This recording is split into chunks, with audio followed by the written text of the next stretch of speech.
Direction le Puy-de-Dôme dans notre page été. Nous partons à la découverte de deux villes, Lezoux et son musée de la céramique, suivi de Billon, une ancienne cité médiévale de caractère. Delphine Cros et Mariette Guinet nous font la visite. Bonjour à toutes et à tous, nous sommes au musée de la céramique à Lezoux, situé à 30 km de Clermont-Ferrand dans le Puy-de-Dôme. La ville de Lezoux était l'un des principaux centres de production de céramique sous l'Empire romain. Regardez.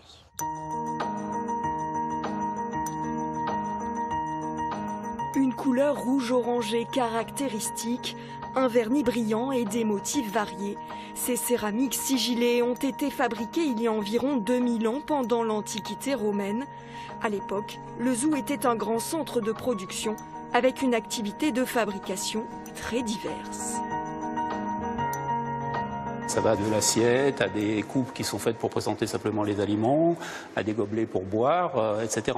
Il y a aussi une fabrication de matériaux architecturaux, des tuiles, des tuyaux d'adduction d'eau, toutes sortes de choses, des fabrications simulées qui peuvent servir à décorer les habitations. On va s'intéresser vraiment aux motifs, à savoir qu'à Lezoux, quand les archéologues ont étudié les motifs, on a retrouvé plus de 5000 décors différents. Pour découvrir ce savoir-faire, des initiations sont proposées durant tout l'été. Tu la tournes dans le même sens, comme ça, et tu repasses. Fais attention de ne pas appuyer un petit peu. Tu vois, tu déformes. Voilà. Munis de molettes, de poinçons et de tampons, ces jeunes décorent une plaque d'argile. J'ai choisi de faire un thème naturel. J'ai pris que des fleurs, des feuilles et des animaux. Et moi j'aime bien ça et c'est sympa. En plus, après on aura des jolis trucs à rapporter chez nous. Ça permet aux enfants de découvrir comment ces décors étaient hiérarchisés, donc avec une frise, des lignes de séparation et puis des motifs qui s'alternent ou alors des scènes qui étaient en lien avec la civilisation romaine. Dans leurs ateliers, véritable lieu de vie, les potiers confectionnaient sans relâche. La cuisson se faisait ensuite en commun dans des immenses fours comme celui-ci, pouvant contenir jusqu'à 10 000 pièces. On parle parfois d'industrie, c'est peut-être pas tout à fait juste, mais il y a quand même quelque chose comme ça, l'idée de produire en série, de produire une masse de céramique qu'on va exporter relativement loin dans l'Empire romain. Une apogée incontestable, Suisse, Angleterre ou encore Pays-Bas, des archéologues ont mis au jour des fragments de sigillés créés ici à Lezoux, partout en Europe.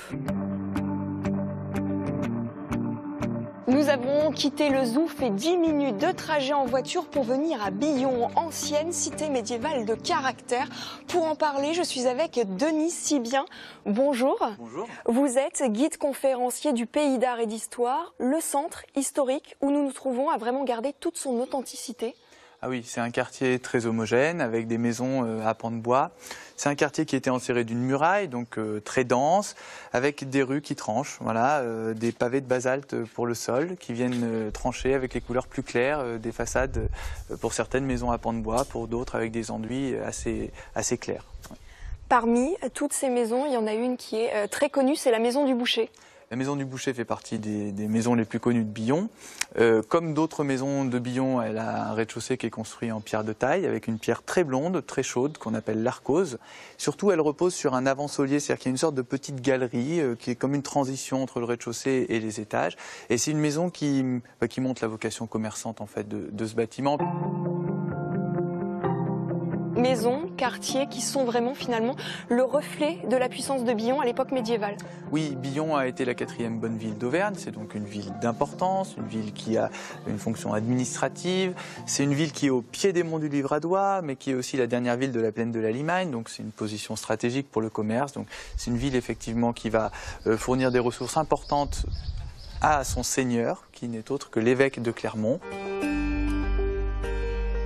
Les visiteurs peuvent également découvrir l'église Saint-Cerneuf. Alors l'église Saint-Cerneuf, c'est évidemment une des très belles églises du département.